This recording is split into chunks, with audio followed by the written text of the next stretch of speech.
شاب نشأ في عبادة ربه ورجل قلبه معلق بالمساجد ورجلان تحبا في الله اجتمع عليه ويتفرق عليه ورجل ذات منصب وجمال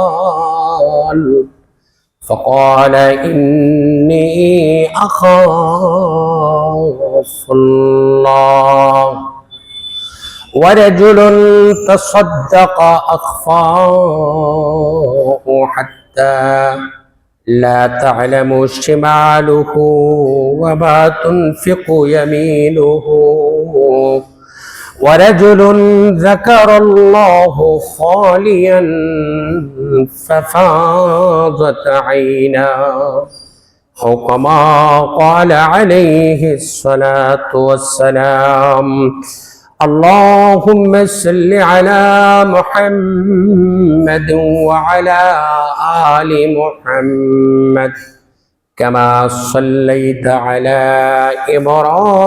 إبراهيم وعلى آل إبراهيم إنك حميد مجيد اللهم بارك على محمد وعلى آل محمد كما باركت على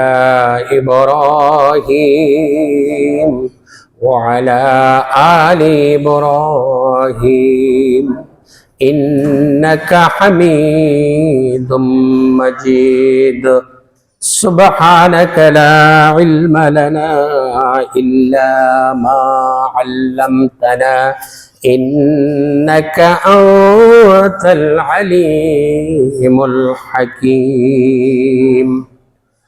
الحمد لله الله পাকের অসংখ্য গণিত মেহেরবানি যে আল্লাহ পাক রব্বুল আলামিন আপনি আমাদেরকে আজকে পবিত্র দিন শুক্রবার জুমার নামাজ জামাতের সহিত আদায় করার জন্য এবং খুতবা শোনার জন্য আমরা মসজিদে এসে একত্রিত হইতে পেরেছি।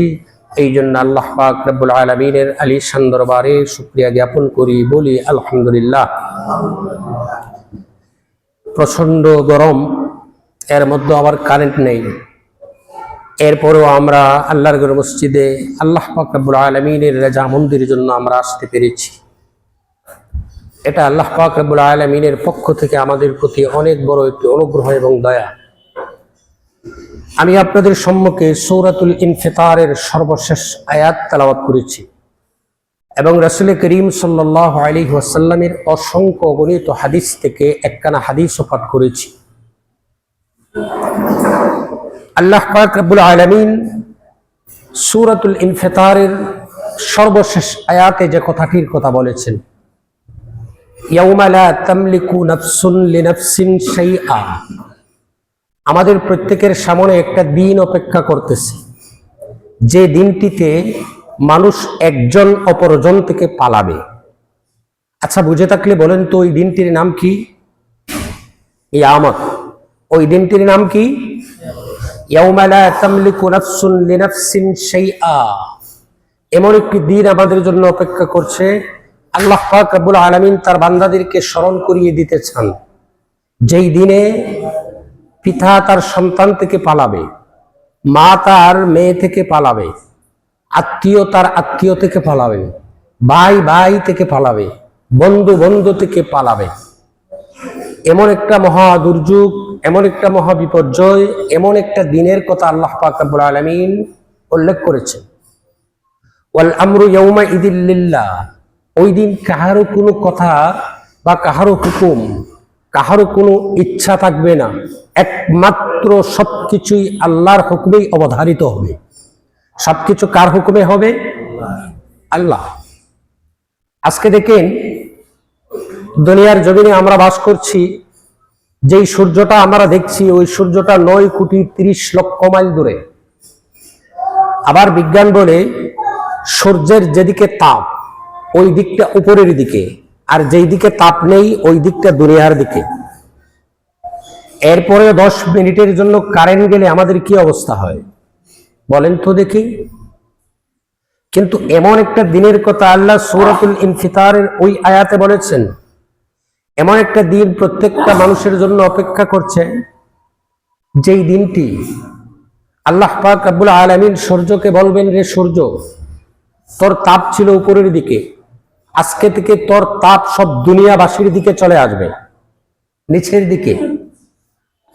তোর ভিতরে যত ধরনের তাপ রয়েছে সবগুলা তাপ হাসরবাসীর উপরে ছেড়ে দেয়। আল্লাহ পাক আজকে আমাদের মাথার উপরে আসমান, নিচে জমিন। আল্লাহ পাক রব্বুল আলামিন আসমানকে অনুমতি দিবেন, আসমান তুমি মানুষের মাথার উপরে এসে পড়ো।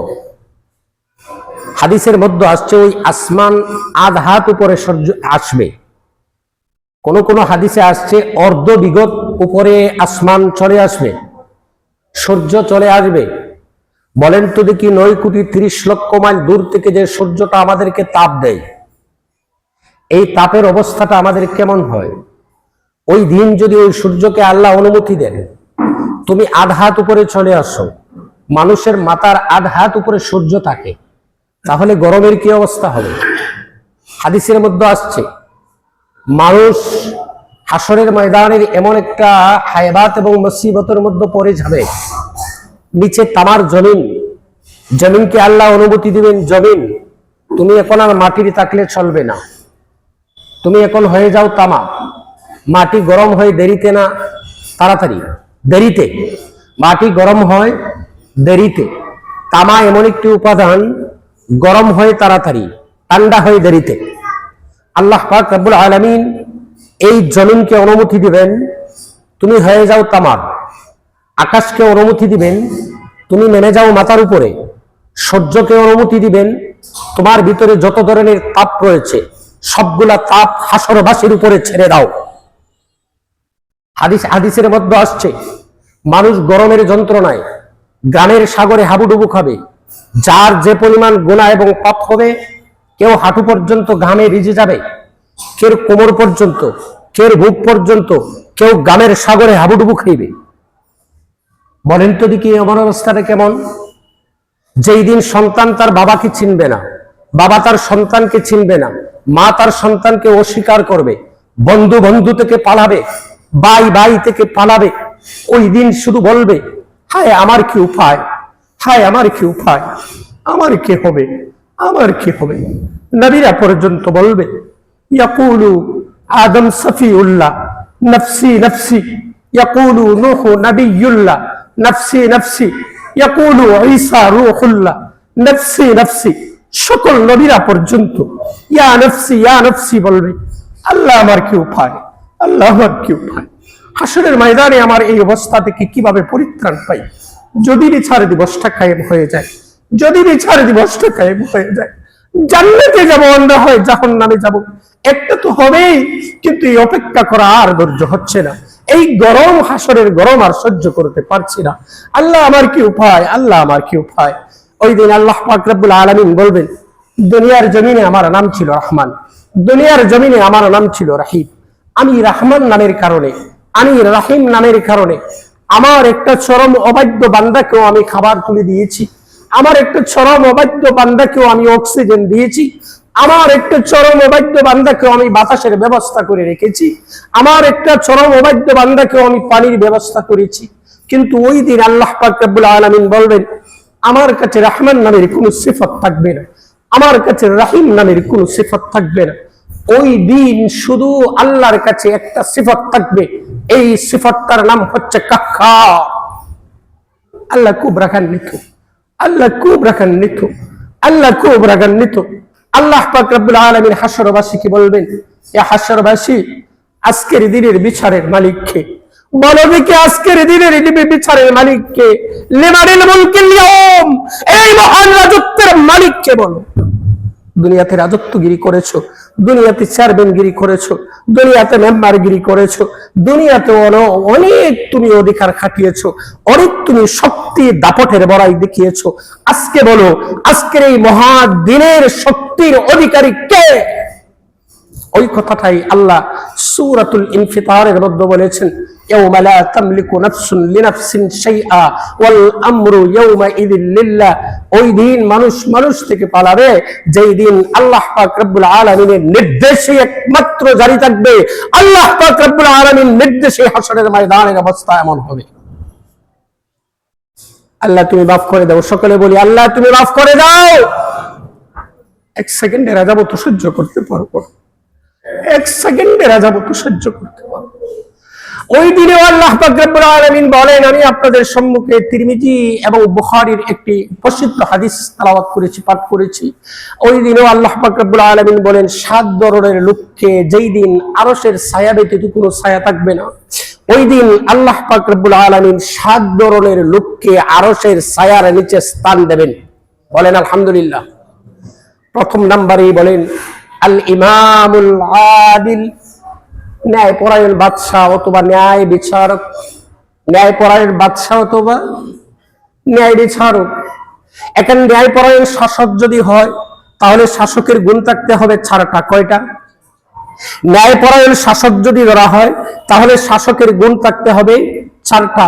1 নাম্বার গুণ হলো ইকামিস সালাত, ওই শাসক রাষ্ট্রীয়ভাবে নামাজ কায়েম করতে হবে। 2 নম্বর ওয়া ইতাইজ যাকাত, ওই শাসক রাষ্ট্রীয়ভাবে সামাজিকভাবে রাষ্ট্রের আইন প্রণয়ন করে যাকাতের বিধান চালু করতে হবে। নাম্বার 3 আমরু বিল মারুফ, সৎ কাজের আদেশ করতে হবে, নাহি আনিল মুনকার, এবং অসৎ কাজের নিষেধ করতে হবে। এই শাসক যদি ওই আরশের ছায়ার নিচে স্থান পেতে হয়, ওই শাসকের 4টি গুণ লাগবে। নাম্বার 1 গুণ, নিজে নামাজ পড়বে, রাষ্ট্রীয়ভাবে নামাজের ব্যবস্থা চালু করবে এবং রাষ্ট্রীয়ভাবে নামাজ কায়েম করবে। নাম্বার 2, নিজে যাকাত দিবে, রাষ্ট্রীয়ভাবে আইন প্রণয়ন করবে, যাকাত দেওয়ার বিধান চালু করবে। যারা যাকাত দিবে না তাদের জন্য শাস্তি নির্ধারিত করবে এবং তাদের উপরে শাস্তি প্রয়োগ করবে। আমরু বিল মারুফ, সৎ কাজের আদেশ দিতে হবে রাষ্ট্রের প্রতিটি জনগণের কাছে, প্রতিটি নাগরিকের কাছে, দেশের মধ্যে সৎ কাজের আদেশ দিতে হবে। নাহি আনিল মুনকার, অসৎ কাজের নিষেধ করতে হবে। এটা হলো ন্যায়পরায়ণ বাদশা, ন্যায় শাসক। আর ন্যায় বিচারক, মহাবিচারক হলেন মহান আল্লাহ রাব্বুল আলামিন। আল্লাহ হচ্ছেন আহকামুল হাকিমিন। দুনিয়ার জমিনে একজন বিচারক, একজন হাকিম, একজন জজ, একজন ম্যাজিস্ট্রেট। আপনি নিম্ন কোর্টে হারিয়েছেন, উর্দু কোর্টে আপিল করতে পারবেন। উর্দু কোর্টে হারিয়েছেন, রিভিউ মোকদ্দমা করতে পারবেন। রিভিউ মোকদ্দমায় হারিয়েছেন, সুপ্রিম কোর্টে আপিল করতে পারবেন। ঠিক না ঠিক? কিন্তু আল্লাহ পাক রব্বুল আলামিনের কোর্ট এমন একটা কোর্ট, আল্লাহ এমন একজন মহাবিচারক। দুনিয়ার বিচারককে বলা হয় হাকিম, আর আমার আল্লাহ যিনি বিচারক, উনি হলেন আলাইসাল্লাহু বিআহকামিল হাকিমিন। আহকামুল হাকিমিন হচ্ছে ওই মহাবিচারক, যে বিচারকের রায়ের উপরে কোনো আপিল চলে না, তাকে বলে আহকামুল হাকিমিন।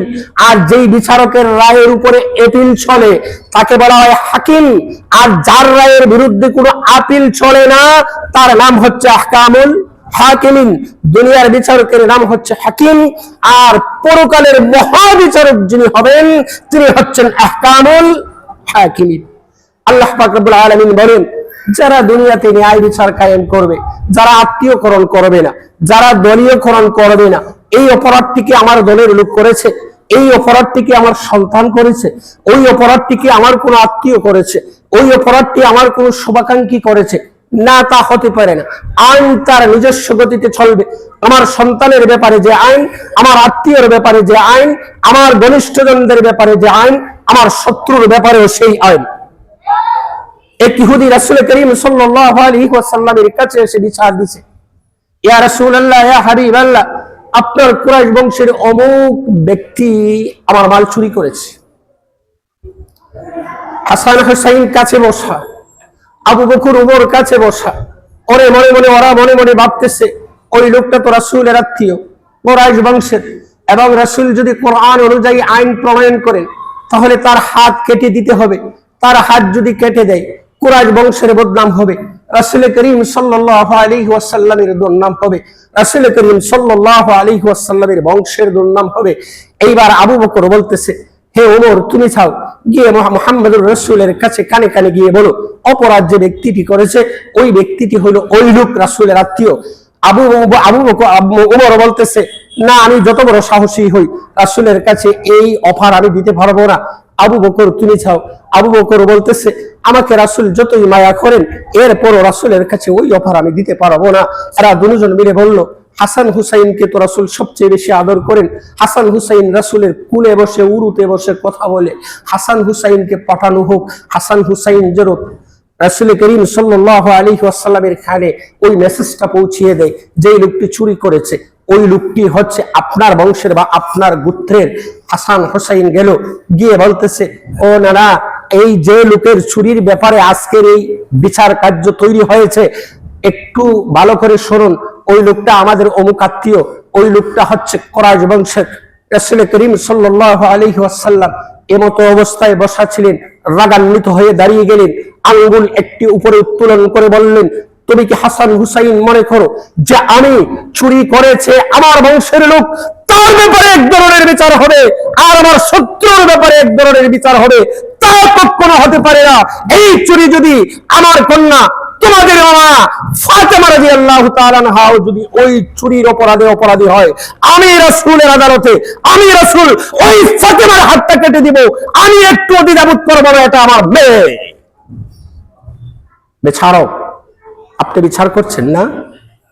জেনে রাখেন, আপনাকে আসামির কাঠগড়ায় দাঁড় করানো হবে। আপনি যত আমলই করেন না কেন জাহান্নামের রশি লাগিয়ে আপনাকে জাহান্নামে নেওয়া হবে যদি আপনি সমাজে সুবিচার কায়েম করে না থাকেন। আপনার মধ্যে যদি দলীয়করণ হয়, এ আমার দলের লোক, হবে না। আপনার মধ্যে যদি আত্মীয়করণ হয়, আমার আত্মীয়, বিচারটা আত্মীয়র পক্ষে একটু শিথিল হবে, তা হতে পারে না। আমার রাসূল বলেন, 7 ধরনের লোককে আল্লাহ আরশে আজিমের নিচে সেই মহাদিনে যখন আরশের ছায়া ব্যতীত কোনো ছায়া থাকবে না, যেই দিন আল্লাহর হুকুম ব্যতীত কাহার হুকুম চলবে না, যেই দিন আল্লাহ হবেন কাক্কার লিমানিল মুলকিল ইয়াউম, রাসূল মুহাম্মদ আল্লাহ যেদিন বলবেন বলো আজকের দিনের রাজত্ব কার, ওই দিন আল্লাহ পাক রব্বুল আলামিন বলেন ওই দিনও স্পেশালিস্ট 7 ধরনের লোককে প্রটোকল দিয়ে, ফেরেশতারা প্রটোকল দিয়ে তাকে আরশে আজিমের নিচে নিয়ে যাবে। এক নম্বর লোক হলো আল ইমামুল আদিল, 2 নম্বর লোক হলো শাবুন নাশা ফি ইবাদাতি রাব্বি, ওই যুবক যে যৌবনে আল্লাহর ইবাদত করে, যৌবনটা আল্লাহর বিধান অনুযায়ী তার যৌবনটা পরিচালনা করে, যৌবনের শক্তি সামর্থ্য শরীরে থাকা সত্ত্বেও এরপরও অন্যায় বিচার কাজে সে যায় না, সবসময় আল্লাহর ভয়ে আল্লাহর আদেশ আর রাসূলের সুন্নাত অনুযায়ী তার জীবনটা পরিচালনা করে। আল্লাহ বলেন, আমি ওই দিন ওই যুবকটাকে বলবো, ওরে যুবক, আজকে হাসরের ময়দানের এই কষ্ট তো তোকে করতে হবে না। আমি এক প্লাটুন ফেরেশতা পাঠিয়ে দিয়েছি। এক প্লাটুন ফেরেশতা তোর সামনে থাকবে, আরেক প্লাটুন ফেরেশতা তোর পিছনে থাকবে। তোকে তাকবীর দিয়ে তোকে প্রটোকল দিয়ে এরা আরশে আজিমের নিচে নিয়ে যাবে। হে যুবক, তোমার পায়ে হাত রেখে বলি, রে যুবক, তোমার যৌবনের অনেক মূল্য, তোমার যৌবনের একটি সেকেন্ডের মূল্য একটা বৃদ্ধের 1 বছরের ইবাদতের চাইতেও অনেক অনেক উত্তম। তোমার যৌবনটাকে তুমি ফেসবুকের পিছনে খাটাইয়া দিও না, তোমার যৌবনটাকে তুমি ইউটিউবের পিছনে তুমি খাটাইয়া দিও না, তোমার যৌবনটাকে তুমি অনলাইনের পিছনে খাটিয়ে দিও না, তোমার যৌবনটাকে তুমি টিকটক দেখার মধ্যে সীমাবদ্ধ করে রাখিও না, তোমার যৌবনটাকে তুমি বিভিন্ন অপকর্মের মধ্যে জড়াই রাখিও না। তুমি তো যৌবন, তোমার সেই যৌবনের মূল্য আল্লাহর কাছে এত বেশি, যৌবন অবস্থায় তুমি পাপ থেকে ফিরে আসো, বৃদ্ধ হয়ে যখন তুমি পাপ থেকে ফিরে আসবে আল্লাহ বলবেন, না, তোর পাপ থেকে ফিরে আসার সওয়াব আমি দেব না। কারণ হচ্ছে এখন তো তোর গায়ে আর শক্তি নাই, তোর গায়ে তুই এখন ইচ্ছা করলে জিনা ব্যভিচার করতে পারবে না, তোর শারীরিক শক্তি লোপ পেয়ে গেছে, ইচ্ছা করলেই একটা মেয়ের সঙ্গে অবৈধ মেলামেশা তুই করতে পারবে না। যখন তোর শরীরে যৌবন ছিল, একটা মেয়ে তোকে অবৈধ মেলামেশার জন্য আহ্বান করেছে, সেই দিন তুই আল্লাহর বয়ে ফিরে আসছিলে, সেই দিন তুই আল্লাহর বয়ে ফিরে আসছিলে। যেই দিন আল্লাহর বয়ে ফিরে আসছিলে, ওই দিন আমি আল্লাহ তোর নামটা আমার কুদরতি ডায়েরিতে লিখে রেখেছি। এ আমার 7 দল লোকের মধ্যে দ্বিতীয় দলভুক্ত হয়ে যাবে, শাবুন নাশা ফি ইবাদাতি রাব্বিহি, যে যৌবনটা আল্লাহর ইবাদতে কাটিয়ে দেয়। আমরা যারা যুবক, আমরা যারা যুবক, আমরা দৃঢ় প্রতিজ্ঞা ব্যক্ত করতে পারি, আজকে আমরা আল্লাহর কাছে তওবা করে যেতে পারি, মাওলা হে, জীবনের অনেক সময় অপচয় করেছি, জীবনের অনেক সময় নষ্ট করে দিয়েছি, আর সময় নষ্ট করব না, আর সময় নষ্ট করব না।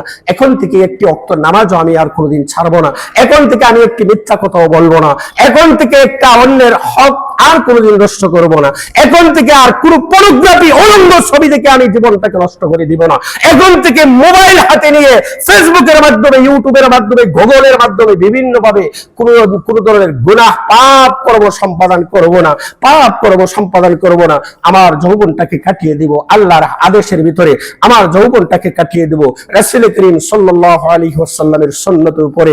আল্লাহ বলেন ওই ব্যক্তিকে হাসরের ময়দানে প্রটোকল দিয়ে আরশে আজিমের নিচে স্থান দিবেন।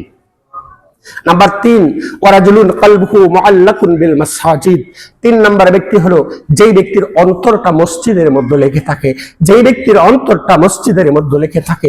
সব সময় মনের ভিতরে একটা চিন্তা আছে, জমা পড়িয়ে আসলাম, কোন সময় আসরের আজান হবে, আমি তো মসজিদে চলে যেতে হবে। আসরের আজানের আওয়াজ তার কানে যাওয়ার সাথে সাথেই মসজিদে এসে দাণ্ডায়মান হয়, হাজিরা দেয়। মসজিদের বিষয়ে আসলেই যেন তার মনে শান্তি পায়। যেমন পানির মাছ শুকনায় উঠলে যেভাবে ছটপট ছটপট করতে থাকে, ঠিক তেমনি মুমিন ব্যক্তি মসজিদ থেকে বের হলে ছটপট করতে থাকে, আর কোন সময় আমি মসজিদের মধ্যে প্রবেশ করব, আসরের আজান কখন হবে, আসরের নামাজের উপর চিন্তা করবে, মাগরিব কখন আদায় করব, মাগরিবের আজান কখন হবে, মাগরিব পরে চিন্তা করবে, এশারের আজান কখন হবে, এশারের নামাজ আমি কখন আদায় করব, এশারের নামাজ পড়ে আল্লাহর বান্দা ঘুমিয়ে যাবে। মাওলা হে, আমি নিয়ত করে ঘুমালাম, আমি ফজরের সময় যেন উঠতে পারি, ফজরের নামাজটি যেন জামাতের সহিত আমি পড়তে পারি। ওই চিন্তা, ওই নিয়তে যদি কোনো বান্দা ঘুমায়, আল্লাহ বলেন 2 জন ফেরেশতা তার জন্য আমি তাকে নিয়োগ করে দেই, 2 জন ফেরেশতা পাহারাদার হিসাবে তার পাশে আমি দাঁড় করিয়ে দেই। ওই ফেরেশতারা সারাটি রাত আমার বান্দাকে পাহারা দেয় এবং ফজরের সময় কুদরতি হাত দিয়ে তাকে জাগাইয়া দেয়। ওই সেই মুমিন, ওয়ারাজুলুন কলবুহু মুআল্লাকুন বিল মাসাজিদ, যার অন্তরটা সব সময় মসজিদের মধ্যে লেগে থাকে। 4 নম্বর হলো ওয়ারাজুলানি তাহাব্বা ফিল্লাহ ইজতামা আলাইহি ওয়া ইয়াতাফাররাকা আলাইহি, একজন অপরজনকে ভালোবাসে আল্লাহর জন্য। কার জন্য? কোন সম্পদের জন্য নয়, কোন সম্মানের জন্য নয়, কোন চাকরির জন্য নয়, একজন অপরজন কাছ থেকে কোনো স্বার্থ পাওয়ার জন্য নয়, একজন অপরজনকে ভালোবাসে আল্লাহর জন্য। আমি নামাজি ব্যক্তিটাকে ভালোবাসি আল্লাহর জন্য, স্টলে 2 জন বন্ধু একত্র হয়ে চা খাই আল্লাহর জন্য, আমরা 2 জন একসঙ্গে বাজারে যাই আল্লাহর জন্য, আমরা 2 জন একসঙ্গে মসজিদে যাই আল্লাহর জন্য। মহব্বত তৈরি করবে যে ব্যক্তি আল্লাহর জন্য, এবং মহব্বত বাদও দিবে আল্লাহর জন্য। আমি ওই লোকের সাথে সম্পর্ক বিচ্ছিন্ন করলাম দুনিয়ার কোনো স্বার্থের জন্য নয়, ওই লোকটা মৃত্যুক, আমি ওই লোকের সাথে সম্পর্ক বিচ্ছিন্ন করলাম, ওই লোকটা ঘুষখোর, আমি ওই লোকের সাথে সম্পর্ক বিচ্ছিন্ন করলাম, ওই লোকটা সত্তর, আমি ওই লোকের সাথে সম্পর্ক বিচ্ছিন্ন করলাম, ওই লোকটা ওয়াদা দিয়ে ওয়াদা খারাপ করে, এই জন্য আল্লাহর আদেশ ওই লোকটা মানে না, আমি তাকে মহব্বত করতে পারি না, আমি তার সঙ্গে সম্পর্ক বিচ্ছিন্ন করলাম। রাসূল বলেন ওয়ারাজুলান তাহাব্বা ফিল্লাহ ইজতামা আলাইহি ওয়া ইয়াতাফাররাকা আলাইহি, এই 2 ব্যক্তি যারা একজন অপরজনকে ভালোবাসে আল্লাহর জন্য, একজন অপরজনকে ঘৃণা করে আলাদা হয় আল্লাহর জন্য। 5 নম্বর হলো ওয়ারাজুলুন যাতু মানসাবিন ওয়া জামালিন ফাকালা ইন্নী আখাফুল্লাহ, ওই সেই যুবতী, সুরসী, সুন্দরী, উচ্চ বংশীয় কোন নারী আপনাকে প্রেম নিবেদন করলো, আপনাকে জৈবিক চাহিদা পূরণের জন্য আহ্বান করলো, আর আপনি তাকে বললেন ইন্নী আখাফুল্লাহ, ইন্নী আখাফুল্লাহ, ইন্নী আখাফুল্লাহ, আমি এই গুনাহ করতে পারি না, আমি এই পাপ করতে পারি না, পৃথিবীর কেউ দেখে না, আমার আল্লাহ তাকিয়ে আছেন কিনা? আকাশ সাগরের তলদেশে একটা পিপিলিকা কোন পাও আগে দেয়, কোন পাও পরে দেয়, তাও আমার আল্লাহ দেখেন। আমি রূপসী, সুরসী, সুন্দরী, উচ্চ বংশীয় নারী আমাকে প্রেম নিবেদন করছে, জৈবিক চাহিদা মেটানোর জন্য আমাকে আহ্বান করছে। ও যুবক, তুমি যদি বলো আরে মেয়ে, আরে আমার ক্লাসমেট, আরে আমার কলিগ, আমি তো তোমার সঙ্গে অবৈধ সম্পর্ক স্থাপন করতে পারি না। অবৈধ সম্পর্ক স্থাপন করলে সারা রাত্র কথা বলতে বলতে কাটাইয়া দিতে পারবো, সারা রাত্র মেসেজ দিতে দিতে কাটাইয়া দিতে পারবো, সারা রাত্র তোমার সঙ্গে বিভিন্ন ধরনের আড্ডা মারতে পারবো, কিন্তু পৃথিবীর কেউ দেখবে না। আমার মাকে ফাঁকি দিতে পারি, আমার বাবাকে ফাঁকি দিতে পারি, দুনিয়ার মানুষকে ফাঁকি দিতে পারি, একজনকে ফাঁকি দিতে পারি না, যিনি আমার দিকে তাকিয়ে আছেন, যিনি আমার দিকে তাকিয়ে আছেন। ওই বয়ে যে ব্যক্তি গুনাহ থেকে ফিরে আসে, আল্লাহ বলেন ওয়ারাজুলুন যাতু মানসাবিন ওয়া জামালিন ফাকালা ইন্নী আখাফুল্লাহ, আমি আল্লাহকে ভয় করি। ওই বয়ে যে চলে আসবে, আল্লাহ বলেন 5 নম্বরের তাকে আমি আরশে আযমের নিচে স্থান দেব। 6 নম্বর হলো ওয়ারাজুলুন তাসাদদাকা ফাহু হাত্তা লা তা'লামু শিমালুহু ওয়া মা তুনফিকু ইয়ামিনুহু, ওই সেই দানবীর যে দান করে ডান হাতে বাম হাতে খবর জানি না। আমি রাজনগর এতিমখানা মসজিদে আমি 3য় তলা সম্পাদনের জন্য আমি দান করেছি আমার মাওলাকে রাজি খুশি করার জন্য, মানুষ বাহবা বলার জন্য না, মানুষ আমাকে দানবীর বলার জন্য না, আমি দান করেছি আমার আল্লাহকে খুশি করার জন্য। ডান হাতে দান করবে, বাম হাতে খবর জানবে না। আমরা তো দান করে কুঠা দেই, আমরা দান করে আপনজনদেরকে প্রয়োজনে দান করি, আবার মনের ভিতরে অভিমান আসলে মানুষের সম্মুখে কুঠা দেই। আল্লাহ রাসূল বলেন তোমার সেই দান একটা টিস্যুর টুকরা যেভাবে নিক্ষিপ্ত করা হয়, ওইভাবে তোমার দানকে আল্লাহ ওই দিন টিস্যুর টুকরার মতো নিক্ষিপ্ত করে দিবেন। বলবেন সহকান সহকান লিমান গায়্যারা বাদি, তুই আমার কাছ থেকে দূরে যা, তুই আমার কাছ থেকে দূরে যা। আজকে তোর দান সদকা সবকিছুই তোর সবকিছুই বিপদে গেল। তুই দান করেছিলি কিসের জন্য? মানুষ তোকে দানবীর বলুক, দুনিয়াতে তো তোকে দানবীর বলেছে। ওয়ারাজুলুন তাসাদদাকা ফাহু হাত্তা লা তা'লামু শিমালুহু ওয়া মা তুনফিকু ইয়ামিনুহু। 7 নম্বরে হলো ওয়ারাজুলুন যাকারাল্লাহু খালিয়ান ফাফাযাত আইনা, ওই সেই ব্যক্তি, যেই ব্যক্তি পৃথিবীর সকল মানুষ যখন ঘুমিয়ে পড়ে, পৃথিবীর সকল মানুষ যখন ঘুমিয়ে পড়ে, নীরবে নিভৃতে মাওলার জিকির করে, নীরবে নিভৃতে জায়নামাজের মধ্যে আসন পেতে বসে চক্ষু দুটো বন্ধ করে দেয়, চোখ দিয়ে অনর্গল পানি ঝরতে থাকে। আমার রাসূল বলেন ওই বয়ে তার চোখ দিয়ে যখন পানির পুটাটা ঝরে আসে, আল্লাহ রাসূল বলেন ওই পুটা জমিনে পড়ার আগেই আল্লাহ বলেন ওই বান্দাটাকে আমি আমার কুদরতি কোলে উঠাইয়া নেই, আমি আমার বান্দাটাকে কুদরতি কোলে উঠাইয়া নেই। ওয়ারাজুলুন যাকারাল্লাহু খালিয়ান ফাফাযাত আইনা। 7 নম্বরের ব্যক্তি হলো যে নীরবে নিভৃতে গুনাহের কথা স্মরণ করে, পাপের কথা স্মরণ করে 2 ফোঁটা চোখের পানি পেলে আর বলে আহারে আমি কিভাবে ওই পাপটা করতে পারলাম, আমি কিভাবে এই অন্যায়টা করতে পারলাম, আমি কিভাবে জিনা বেবিচারে মুক্ত হতে পারলাম, আমি কিভাবে নেশার জগতে ডুবে গেলাম, আমি কিভাবে অন্যায় অবিচার আমি করতে পারি। যদি আমার মাওলা জিজ্ঞাসা করেন আমি আমার মাওলার কাছে কি জবাব দিব? ওই ভয়ে যার চোখ দিয়ে পানি পড়ে, আল্লাহ রাসূল বলেন ওই 7 ধরনের লোককে আল্লাহ ওই মহাপ্রলয় মহাবিপর্যয় মহান দিন হাসরের ময়দানে, যেদিন লিমানিল মুলকিল ইয়াউম, ওই গোটা রাজত্বের মালিক হবেন আল্লাহ, যেই দিন আল্লাহর সিফত হবে কাহ্হার, রহমান নামের কোন সিফত থাকবে না, রহিম নামের কোন সিফত থাকবে না, কাহ্হার নামের সিফত থাকবে। যেই দিন নবীরা পর্যন্ত আমাকে বাঁচাও আমাকে বাঁচাও বলে চিৎকার করবে, যেই দিন সন্তানকে বাবা অস্বীকার করবে, বাবা সন্তানকে অস্বীকার করবে, যেই দিন বন্ধু বন্ধুকে পরিচয় দিতে চাইবে না, যেই দিন ভাই থেকে পালাবে, ওই দিন আল্লাহ পাক রব্বুল আলামিন বলেন ওই 7 ধরনের লোককে আমি আল্লাহ কুদরতি ফেরেশতার মাধ্যমে প্রটোকল দিয়ে আমি আল্লাহ আরশে আযমের নিচে স্থান দিয়ে দিব, তাদেরকে বিরাজ হিসাবে আমার জান্নাতে প্রবেশ করাইব। আল্লাহ পাক রব্বুল আলামিন যেন আমাদেরকে এই 7 ধরনের লোকের, বা ইচ্ছা করলে তো 7 প্রকারের যে কোনো এক প্রকার আমি হয়ে যেতে পারি। একটু ট্রাই করেন তো, যে কোনো একটি প্রকার হয়ে যান, একটু ট্রাই করেন যে কোনো একটি প্রকার হয়ে যান। এই দরজাটা কিয়ামত পর্যন্ত খোলা থাকবে। আল্লাহ পাক রব্বুল আলামিন যেন আমাদেরকে 7 দল লোকের অন্তর্ভুক্ত করে দেন।